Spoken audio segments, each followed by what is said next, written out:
Bismillahirrahmanirrahim. Assalamualaikum warahmatullahi wabarakatuh.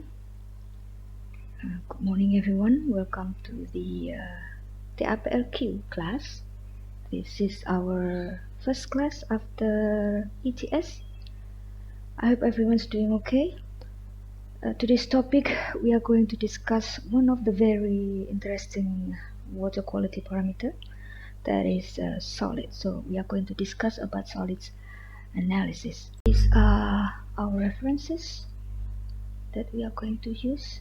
I think it will be very helpful if you could read them up to help you understand the topic of our discussion. So here's the thing. Be it in water treatment plant or in wastewater treatment plant, parameter of solids is very important. We see here on the left side is a typical conventional water treatment plant, while in the right hand side is the typical biological process for wastewater treatment plant. In a conventional water treatment plant using surface water as a water, after drawing water from, say, a river to an intake, for example, this picture, this is the example of an intake taking river water. The first step of the treatment is the physical treatment, which quite often you will find a sedimentation tank over there. So the water drawn from the river will flow through the sedimentation tank. The water contains a lot of solids. The solid which is big enough and heavy enough will settle down to the bottom of this tank, while the small size and the light weight of the solids will escape the tank and go to the next unit. The next unit is something that you already familiar with, that is coagulation and flocculation. So the small solid that is too small and stable and couldn't settle earlier here will be destabilized in the coagulation process and then later flocculated to become a bigger floc so that it can settle in this next sedimentation tank. The question is then, what happened to the non-settleable solid? Well, most of the time what we need to do is to convert them into the settleable one, into the settleable solid or filterable solid. For example, what we just did earlier in the coagulation and flocculation process, we changed the non-settleable solid escaping from the first sedimentation to become bigger floc so that it can settle in the next sedimentation tank. Still, there will be even smaller and finer solid that escape the secondary sedimentation tank, but there will be filtration unit over here.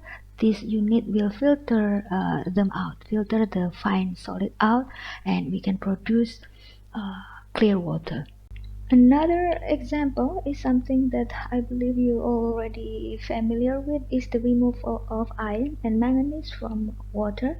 We have here aeration unit. We can use this aeration unit to introduce oxygen into the water so that the soluble iron and soluble manganese can become precipitate, and this precipitate we can remove it from water by sedimentation. Last example is a softening process to remove hardness. You've already learned about this too in previous classes. In this process, we will convert the soluble calcium and magnesium into precipitate by adding lime or soda or combination of both, and then they will become its precipitate. Similar to that is in wastewater treatment plant, where the initial stage of the treatment is also physical process, where we also have a sedimentation over here. After that, there is a biological process that will convert the soluble organic into suspended solid biomass. So wastewater entering this aeration tank contain soluble organic. This soluble organic will be consumed by the bacteria and microbes inside of the aeration tank, and they will reproduce, they will multiply. So in this process, essentially soluble organic transform into microbial cellular. This microbial cellular will aggregate with each other, forming a bigger flock. And this biomass flock is heavy enough to later settle down in the bottom of the clarifier. Now you see, either in water treatment plant or in wastewater treatment plant, most of the units, most of the treatment process basically is a solid liquid separation. That's why discussion about solid water quality parameter become very essential.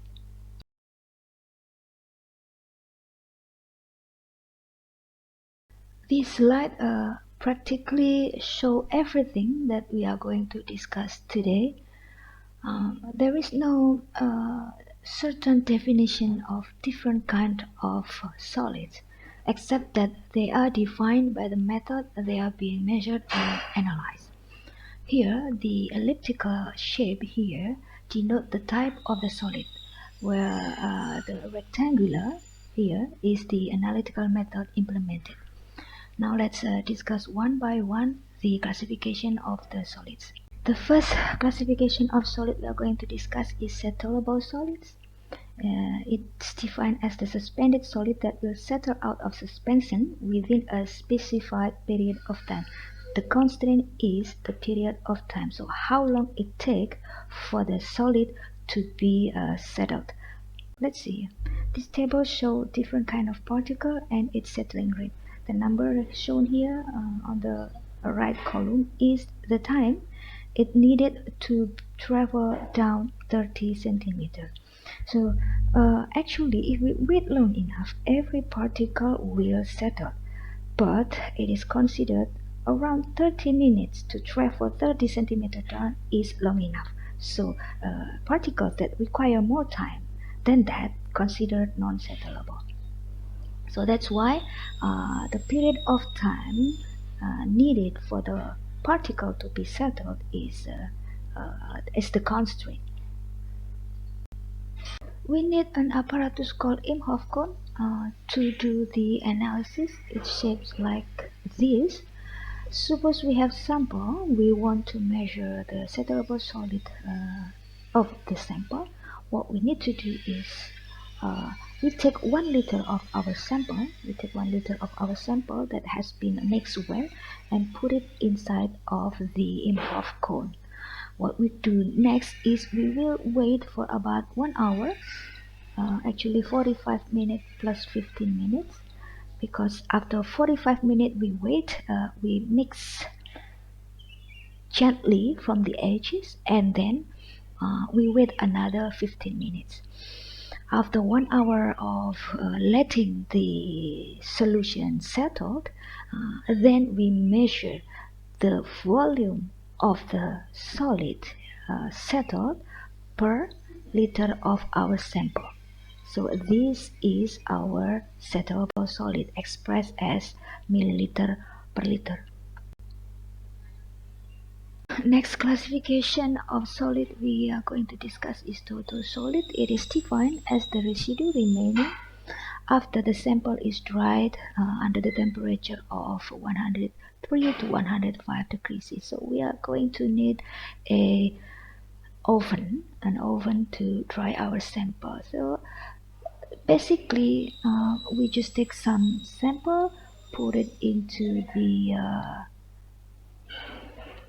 evaporating dish, put it into the oven under this temperature, and then do some gravimetry analysis to weigh the weight of the solid remaining inside the evaporating disk. I need to remind you that what I explained here is a simplified step. The detailed step or the detailed apparatus requirement for the analysis, you can refer to the standard method. The next solids we are going to discuss is total dissolved solid and total suspended solid. Previous solid, for total solid, we directly evaporate our sample. For settleable solid, we settle our sample using Imhoff cone. But for TDS and TSS, before undergo further method, we need to do one step of filtration. I believe you're familiar with the apparatus we need to do the filtration. Sometimes we can use pump to speed up the process, sometimes we don't need that. And we put the filter somewhere here. So for this filtration analysis for TSS, the Metcalfe and Eddy mentioned that the pore size of the filter should be 1.58 micron, while standard method mentioned as long as it's below 2 micron. But for the material for the filter itself, they suggest glass fiber filter. So what we do is we take some sample and then filter our sample. Of course, we are going to have something left on the top of our filter, and then we will have filtrate over here. We have filtrate, and then we have residue over here. What we do next is we evaporate our residue for TSS analysis, and then we evaporate our filtrate for TDS analysis. After evaporation, we just simply use another gravimetric method to obtain the milligram per liter of the solid left on the evaporating disk, and then here we need to obtain a milligram per liter of solid left on the surface of our filter. Thus, the total suspended solid definition is the portion of total solid that retained on a filter measured after dried under 105 degrees C, where the filter pore size should be below 2 micron. That's total suspended solid. And for the total dissolved solid is solid that passed through the filter and evaporated under the specified temperature. It's 180 degrees C for 1 hour. It should be noted that the solid contained in the TDS is the solid contained in the filtrate. It means already passed through the filter. It means that the size of the solid is smaller than the size of the pore. In this regards, the TDS comprise of colloidal and dissolved solid, which typically the size range is below 1 micron.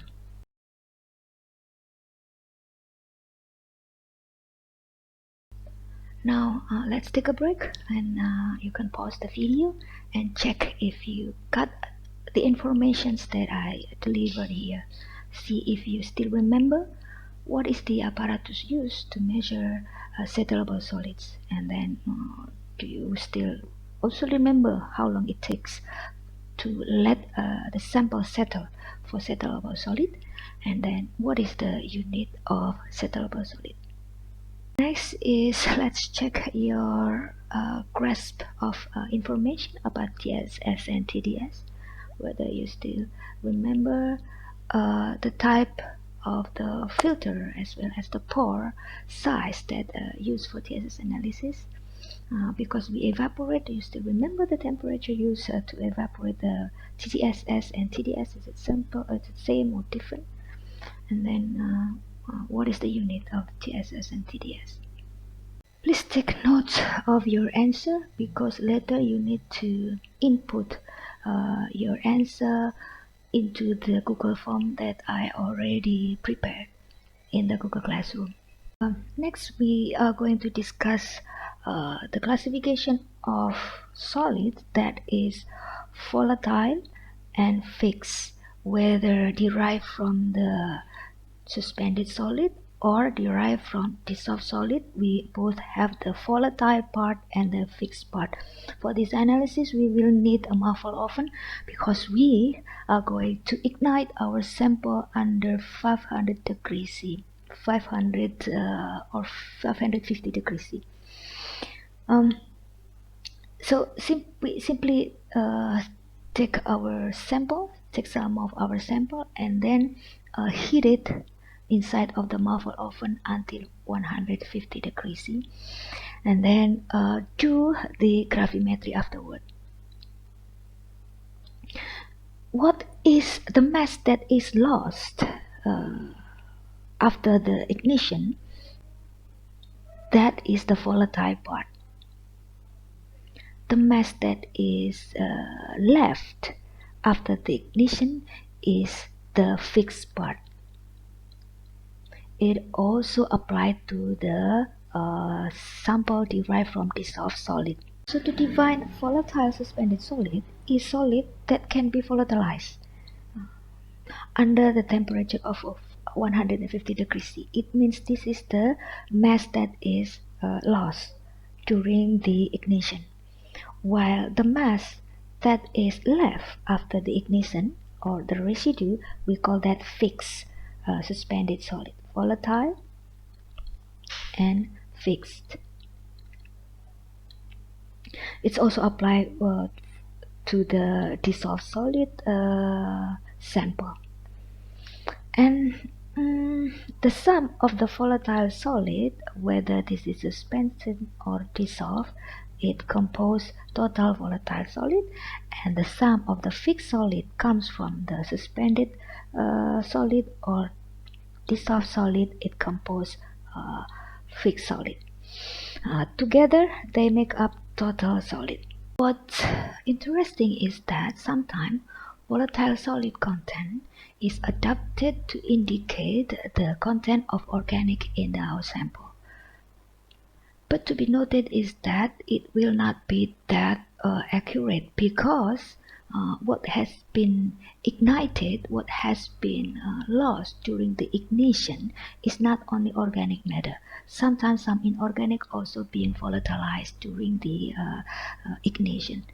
So to indicate the organic content, there are better parameters that can be used, such as TOC, BOD, and COD. I'd like to introduce you to a term called surrogate parameter. Surrogate parameter is a parameter that is relatively easy to measure, and the result of measurement will indicate the quantity of another parameter that is actually of our interest. One of the example is the one that I just mentioned earlier, the use of volatile suspended solid to indicate organic carbon in the suspended matter. Although it's not entirely accurate, but this method is used. Another surrogate parameter that is often used, especially in drinking water, is turbidity, because to measure turbidity is much easier compared to measuring the suspended solid. The turbidity often used as the surrogate for the suspended matter, and the correlation between turbidity and suspended matter can be built, because as shown in this figure, what is measured by turbidity is also mostly will be measured as suspended solid. To summarize, these are the classification of solids, and to measure each of the solid, you can refer to the standard method number 2540. There is another solid content term that I like to introduce, and I believe you are already familiar with this term, but allow me to just give a review. This is the solid content, especially when our sample is activated sludge. In the activated sludge process system, there is this term called mixed liquor. mixed liquor is mixture of raw wastewater with the sludge that is being processed inside of this aeration tank. So what inside aeration tank is essentially mixed liquor. Say we have mixed liquor sample and we subject this sample with the method of SS analysis, the value we got, we call them mixed liquor suspended solid. If we have mixed liquor sample and we subject this sample with method to measure volatile suspended solid, then the value we got, we call this mixed liquor volatile suspended solid. Because this is a biological system, we need a parameter, let's call it surrogate, to indicate the number of the active biological solid inside the system. Both value, either mixed liquor suspended solid or mixed liquor volatile suspended solid, can be used to indicate this, but it is considered that MLVSS is more accurate to represent active biological solid inside our system. Another special parameter that is often used in activated sludge process is sludge volume index. The method for measurement is mentioned in standard method number 2710D. The sludge volume index basically is the ratio between settleable solid in our mixed liquor with the suspended solid in our mixed liquor. That's sludge volume index. We've come to the almost the end of this presentation today. Before we end it, let's check again. Take a breather and see if you can grasp information well. Answer question number 8 to 10. Please explain fixed solid, volatile solid, and also whether you still remember the unit for the total fixed solid and total volatile solid. Just to check with yourself how deep your understanding and how can you associate what you've learned today with what you've learned previously, please answer the question number 11 to 14. We basically need to explain the correlation between parameters we study today with parameters I'm sure you've learned previously. In case you've come to get interested in the parameter so-called solid, I share with you a quite recent publication about solid. Uh, we think that parameter solid is quite an ancient parameter that has been used quite a long time. That probably we think that there is no more we can do about this parameter. But then 2018 publication in a very prestigious journal published their findings about comparing the filter type and porosity to measure suspended solid in the sediment. Um, like we study today that the pore size of suspended solid, pore size of the filter used for suspended solid measurement is not fixed to one single size. So standard method mentioned that it's below zero point 0.2, and then Metcalf Eddy mentioned the size is 1.58 as far as I know, the number that quite often used is also 0.45 micron. Uh, so motivated with this, these authors uh, do this research and publish the results. If you are interested in reading the result of this uh, publication, please find the paper with this DOI. It's very, very interesting. Also, another publication I like to share with you is the uh, how suspended solid in the water uh, will affect the aquatic biota. Also very interesting. And there is a calculation exercise in the Metcalf Eddy book. I have the fourth edition. In the fourth edition, the example is number 24, but I'm not sure in the previous version or in the later version which example is this. But more or less, this is the example of the exercise.